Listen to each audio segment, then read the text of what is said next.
A lot of the time, video games aren't meant to be high art. They're meant to serve a purpose, and a lot of the time they do. But sometimes, they're just way stupider than they need to be. Hi folks, it's Falcon, and today on gameranx, 10 of the dumbest games ever. Starting off with number 10, Nathan Morgan Dilemma. It's the world's worst detective versus the most incoherent criminals in Nathan Morgan Dilemma. Wait, you're telling me you don't know about the world-famous detective Nathan Morgan? Strap in, folks. There is so much to talk about here.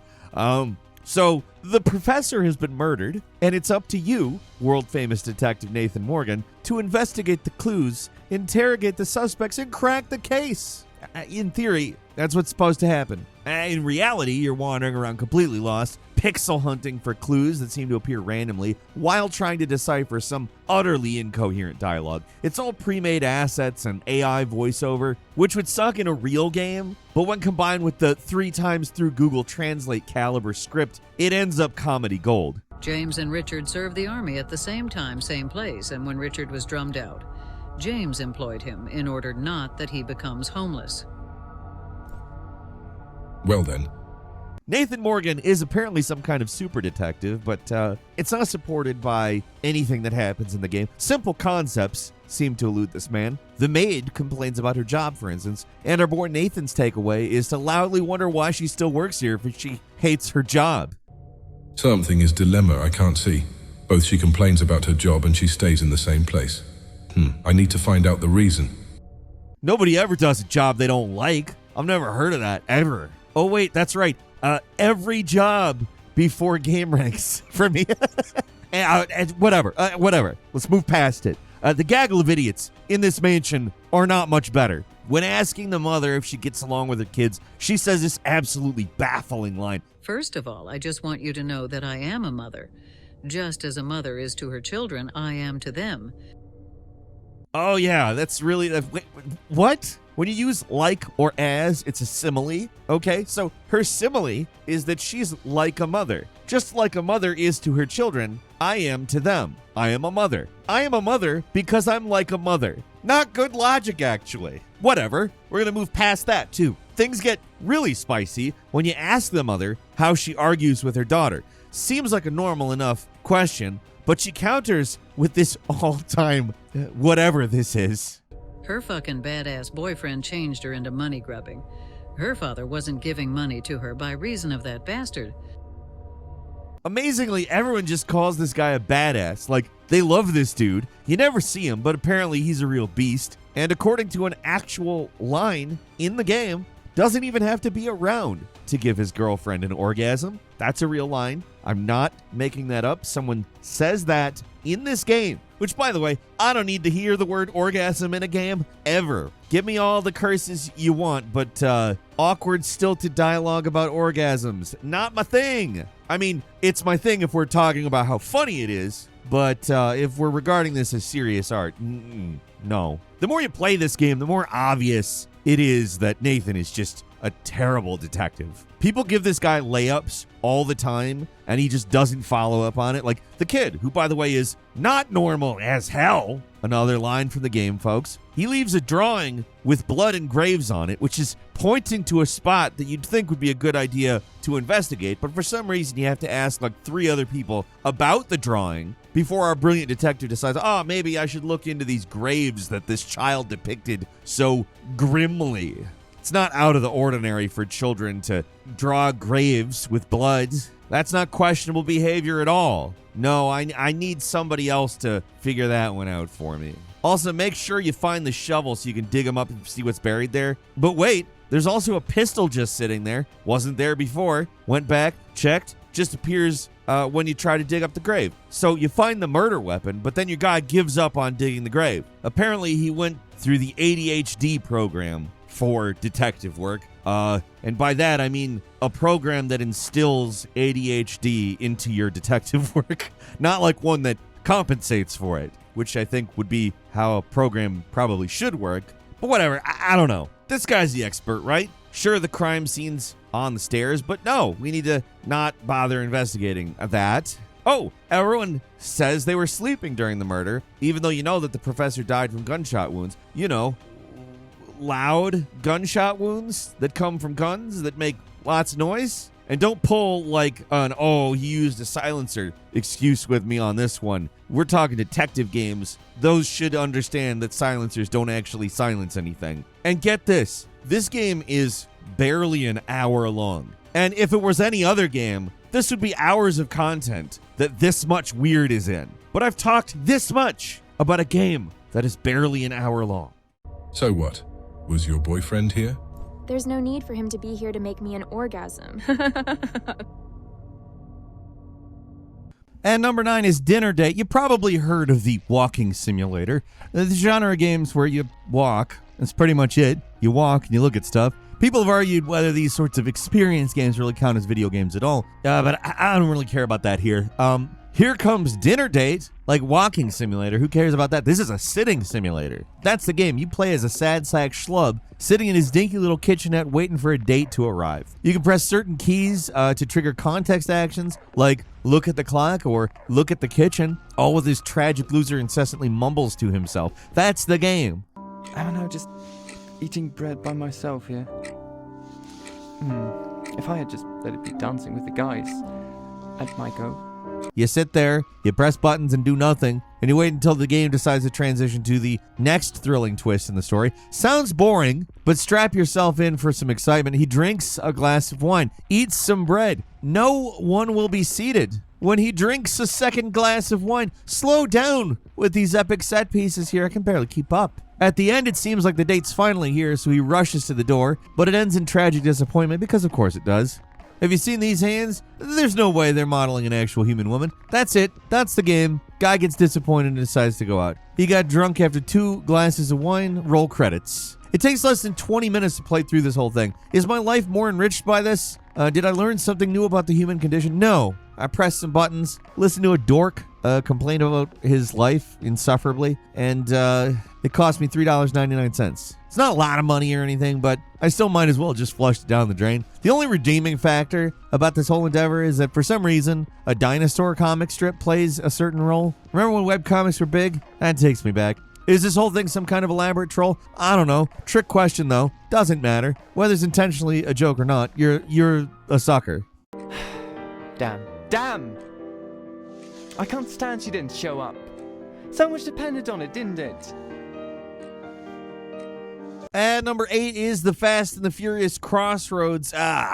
What happens when you take a dumb but entertaining movie series and take out everything that's entertaining? You're left with what's dumb. A Fast and Furious game could be great for obvious reasons. Cool cars, big explosions. Just make a big open world driving game with more guns and you got something. But that's not what Fast and Furious Crossroads is. Instead, it's a hyper-linear game where the driving sucks. On top of that, the story's a total flatline. Nothing makes any sense. It sucks. The game starts off with a spectacularly goofy car chase against a G.I. Joe playset tank with flamethrowers.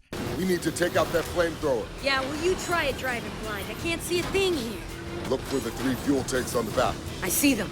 Use the harpoon to pull those tanks off. Now that's amusing, but that's all the game is. Amusing. That first mission pretty much introduces you to all of the gameplay that you will see the whole time, which boils down to drive to a location while literally nothing is happening, drive to a different location, crash a few cars. Sometimes you gotta press a button, do a mini game, use a harpoon, hacking device, rocket launcher, whatever. They're all functionally the same and do the same things. There are races, but those are basically just driving to a location too. There's no mini map because why? What would you need that for? There's no map. It's just an endless series of linear corridors you can't escape from. There's a few set pieces to spice things up. That's it. The only thing left to actually engage with is the story, and it's terrible.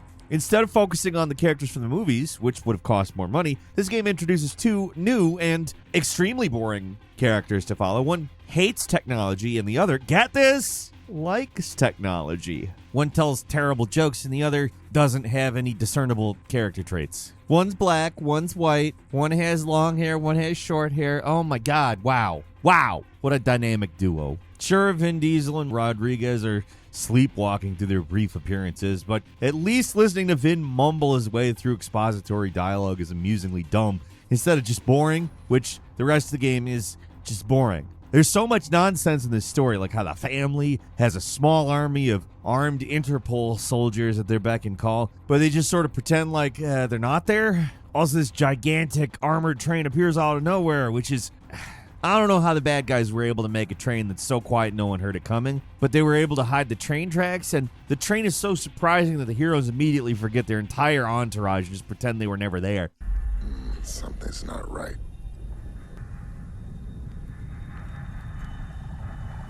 Get back!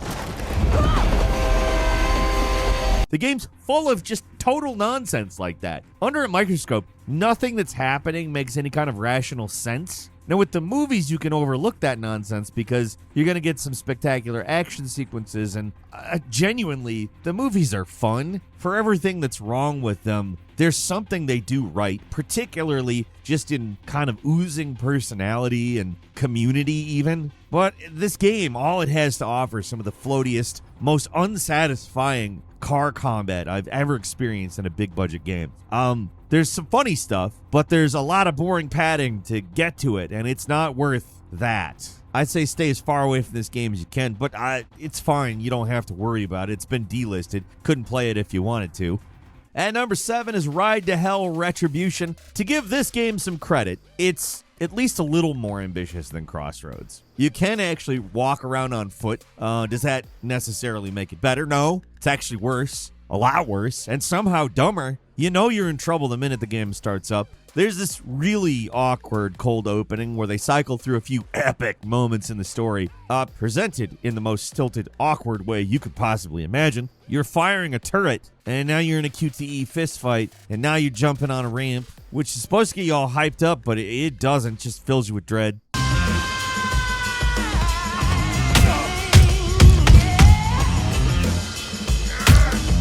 You play as Jake Conway, a weirdly proportioned slab of meat who is, of course, after revenge. The actual plot doesn't matter because it's basically your dude systematically killing all the bad guys with little resistance. The game's totally linear, split up between terrible driving segments and terrible on-foot action segments. Nothing feels good to do. A lot of the animations are embarrassingly bad. You look like shit, Jake. Yeah.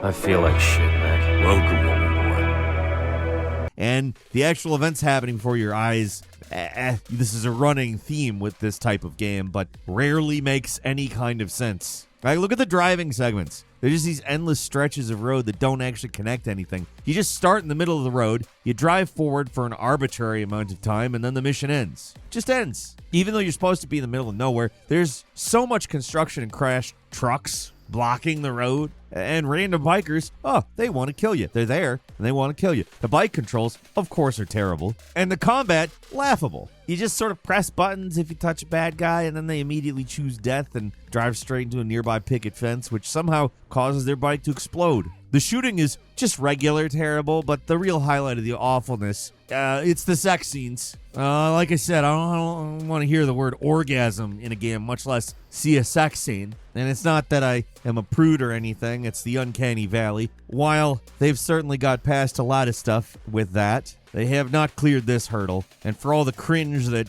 overly sexual dialogue might be, sex, much more cringe in a video game. Like the best sex scene in a video game out there. It's off. There's something weird about it, you know? And this ain't the best. And it's not even close. Every so often, Jake Conway will just randomly encounter a woman, and you like beat up a guy or something, and then the game immediately cuts to the most awkward video game sex you've ever seen. Oh, and did I mention the music that plays during these? Yeah, you know, stereotypical porn music? That's it. It's that.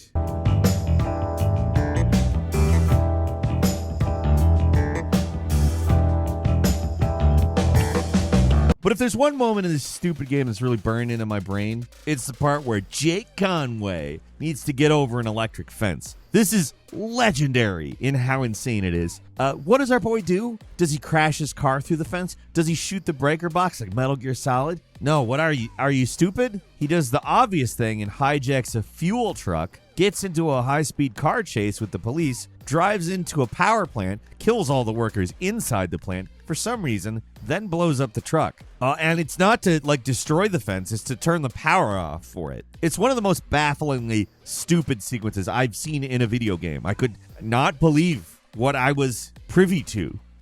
And number 6 is Mortal Kombat versus DC Universe. It's a game where it's hard not to laugh literally when you see it. Whose idea was this? It's the combination you've all been asking for. Marvel versus Capcom is kind of precedent. Capcom's made a few Marvel fighting games. It got Darkstalkers, it got Street Fighter, and all that stuff. The Capcom universe, to some extent, makes sense. Hey, we got all these different fighting games. Let's combine them. Mortal Kombat is a fighting game, and DC Universe is not a fighting game. It's the DC Universe. And literally the only reason this game was made was because Warner Brothers had access to DC characters. The Mortal Kombat brain was pretty much in the toilet, and they were throwing ideas at the wall, hoping something might stick.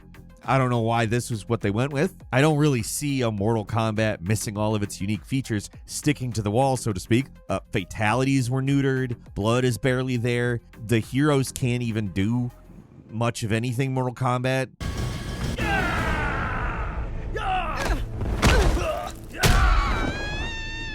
Kano wins. And Mortal Kombat in the DC universe, they're like oil and water. They just don't work. Characters like Batman and Superman are explicitly against killing. It's a large part of their thing. So you put them into a game series famous for death animations, and I don't know, what did they expect? What did they expect? They replaced fatalities with the much lamer heroic brutalities. But that doesn't mean that the fatalities that were in the game were less lame. They actually were as lame. And that's not the only stupid thing about the game. Mechanically, it's a mess. It's got this weird 2.5D combat system with 3D arenas, but 2D movement. There's multiple transition gameplay segments where you're falling or getting smashed through walls that are very awkward. The fighting system feels stilted as hell. It's just not a good fighting game. The DC heroes look terrible, too. Just the most generic, forgettable versions of these characters. The story mode is, you guessed it, very dumb. They just explain away every fight with combat rage, which makes everyone want to fight for some reason. Look at him. His brain is poisoned with rage to the point where he can't control himself, but for some reason he still doesn't kill. Makes sense. But at least they did try a story mode, which gets a little slack because it was the first NetherRealm story mode. But yeah, it's really dumb. It's not unplayable bad or anything, but as far as fighting games go, it's one of the most inexplicable crossovers out there. It's two great tastes that don't go together.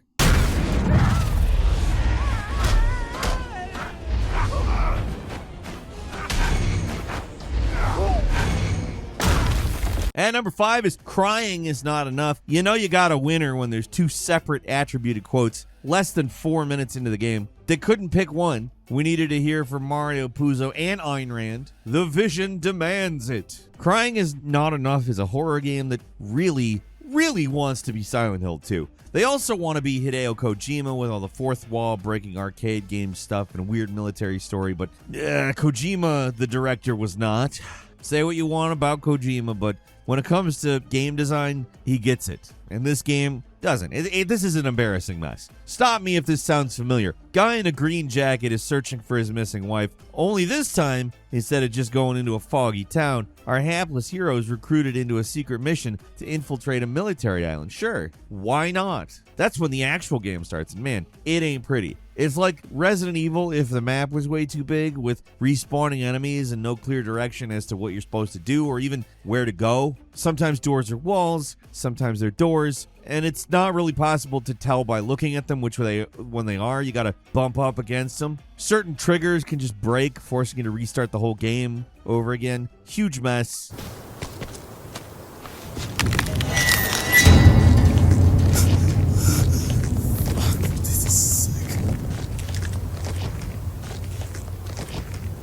Story overwrought and stupid, but the ending is what makes the game legendary. The epic finale where the main guy confronts his father, who exposits for several minutes straight while our guy just stands there dumbfounded. The big twist is revealed.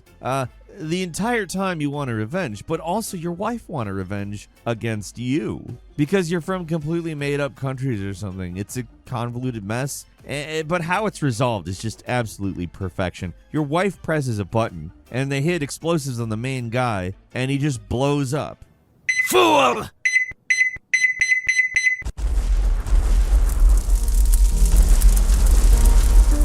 And we get to watch Essie's head, which is literally the head model removed from the rest of the body, as in there's a straight line where his shirt once was, gloriously tumbles through the air as the music swells.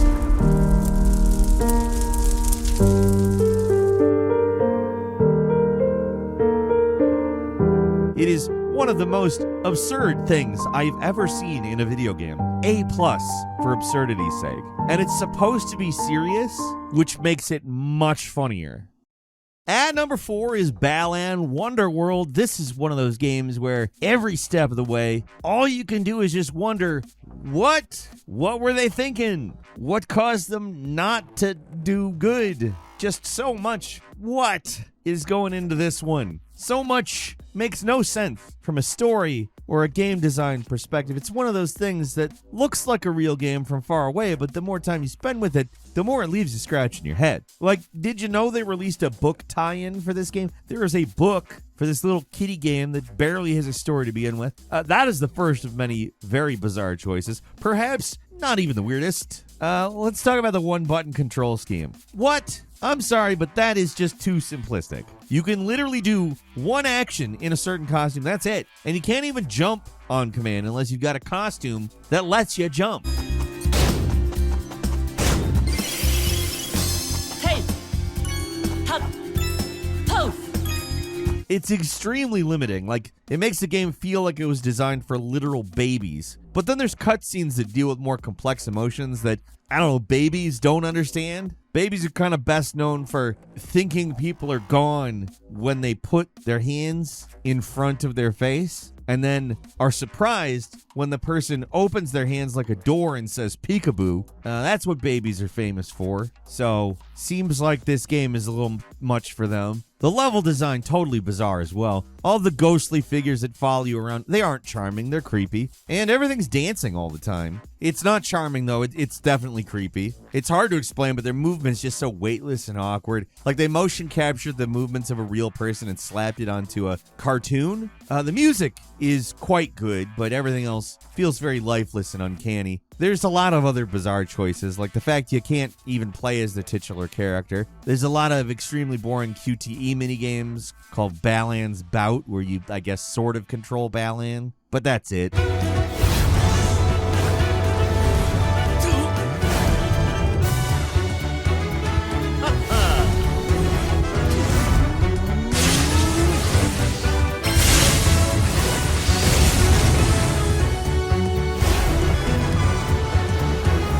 It's weird the first story character you deal with is a farmer, right? Like, that's something kids can relate to. I mean, I guess, look at Farmer John. I don't know. It seems wrong. Everything does in this game. It makes it fascinating, but also pretty frustrating to play.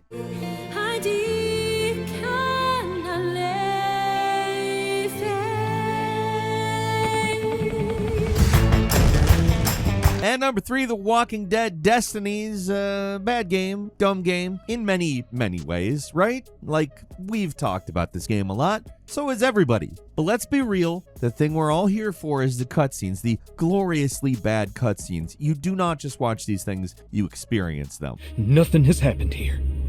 We're gonna lay down our guns.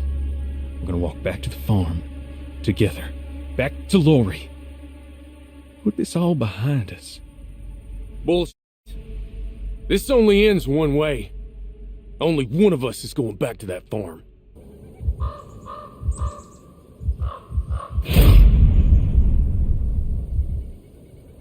Sorry, brother.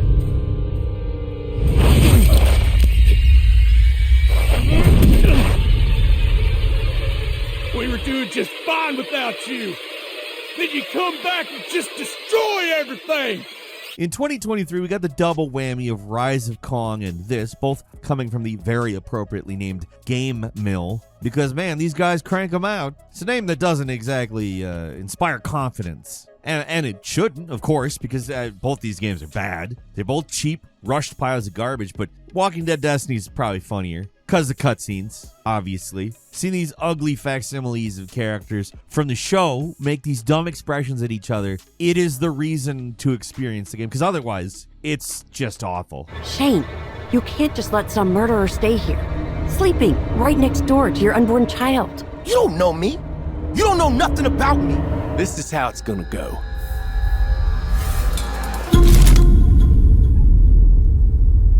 The levels are tiny, the combat's janky and awkward. The story's so truncated that I feel like it would be completely incoherent to somebody who's not already a fan of the franchise. And the graphics are, well, you're looking at them. They would have been outdated a decade ago. The gameplay sucks, plain and simple. And the branching story mechanics, they barely even matter. They're kind of a cool idea, but even the biggest change, whether Rick kills Shane or vice versa, it barely matters, because if you do kill Rick, Shane just acts exactly like him for the rest of the game. That leads to one of the most baffling scenes ever. In anything else, even talking about this would be awkward, but the presentation is just so bad it doesn't matter. The part where Laurie dies in childbirth is just insane. The cuts, the faces, it's just incredible how inept this game and its presentation are. Like, look at this.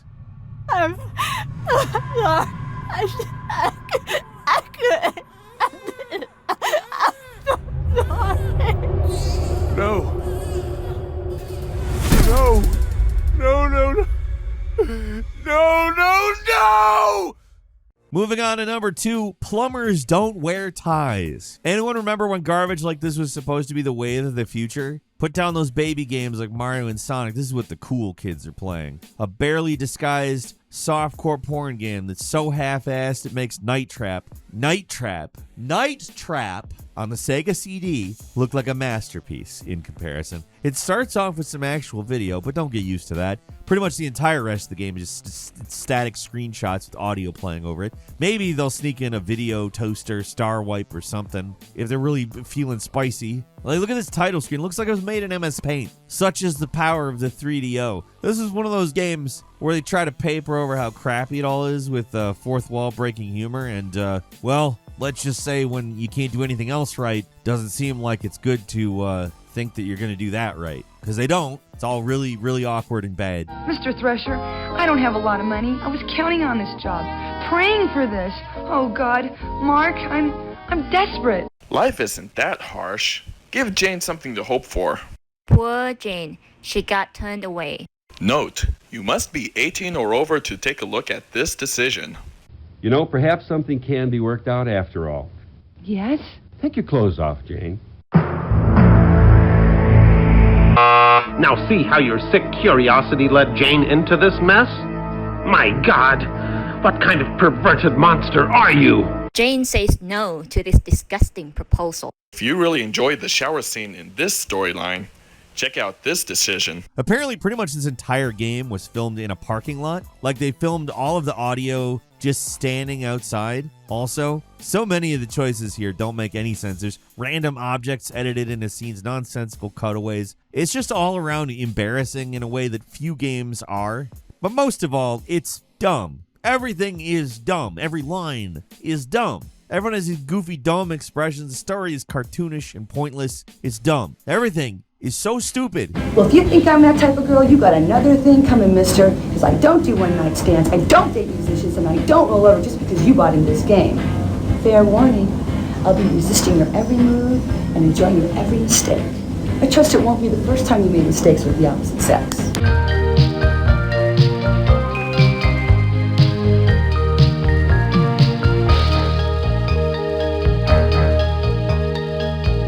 I don't really want to talk about it. Let's move on to the last of this. Finally, at number 1, The Ring, Terror's Realm. The Dreamcast is a legendary console. There was tons of great stuff on it, but there was also a lot of dumb crap. For whatever reason, there are so many Resident Evil knockoffs on this console, and they all happen to be some of the goofiest games ever made. I'm talking about Deep Fear, Blue Stinger, Ill Bleed, D2, which by the way is not the sequel to a previous Mighty Ducks game, although that probably would have been better, and then Carrier, all Dreamcast games, all extremely stupid. Any one of these games would feel at home on a list like this, except Ill Bleed, that's at least intentionally dumb, but the crowning achievement in the field of stupidity has to go to The Ring, Terror's Realm. I'm Meg. Please, you have to help me. I do not know where to start with this. It's a Ring sequel where a big chunk of the story is set in virtual reality, complete with goofy Tron suit and cyberpunk shades. The voice acting, the FMV cutscenes, the music are all laughably bad. No! No, I can't believe it's Robert! No! You okay, lady?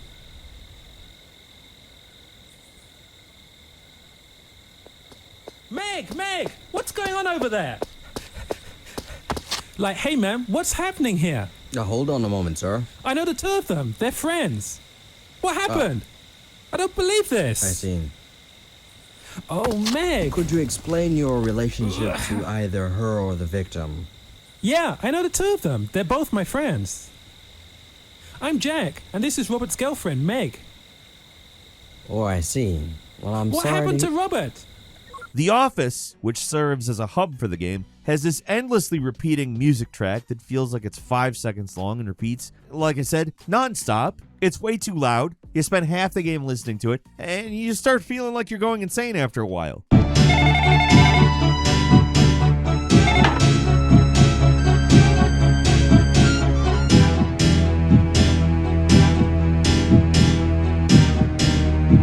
It is torture. Just plain and simple. Like, did you know at Guantanamo Bay they played Metallica's Enter Sandman at high volume to torture people? Yeah, it's like that, except for Enter Sandman is a good song. This is not good music at all.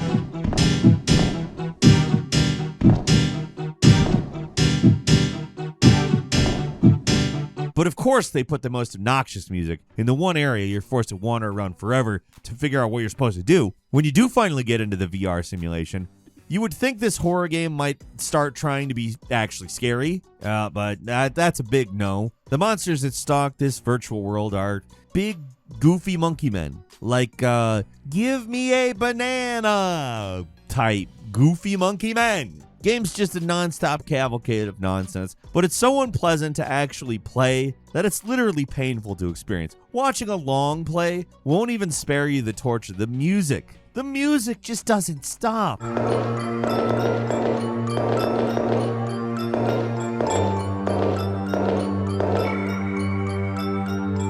And before I cut out and finish all this up, a special mention needs to go to the title screen. Somehow, they managed to make this title screen incredibly stupid, because when you hit the button to start, instead of like your usual Resident Evil startup sound, this game hits you with splat.wave. Somehow, an entire team of developers and the publisher and everybody else who can make any decisions thought that this was an appropriate way to start up, introduce the game, set the tone. It's so dumb. You'd think it's some kind of parody, but it's not. This is a serious game. It's supposed to be serious. The Ring, Terror's Realm. You press start and splat.wave. Cool. That's all for today. Leave us a comment. Let us know what you think. If you like this video, click like. If you're not subscribed, now's a great time to do so. We upload brand new videos every day of the week. Best way to see them first is, of course, a subscription. So click subscribe. Don't forget to enable notifications. And as always, thank you very much for watching this video. I'm Falcon. You can follow me on Twitter at Falcon the Hero. We'll see you next time right here on gameranx.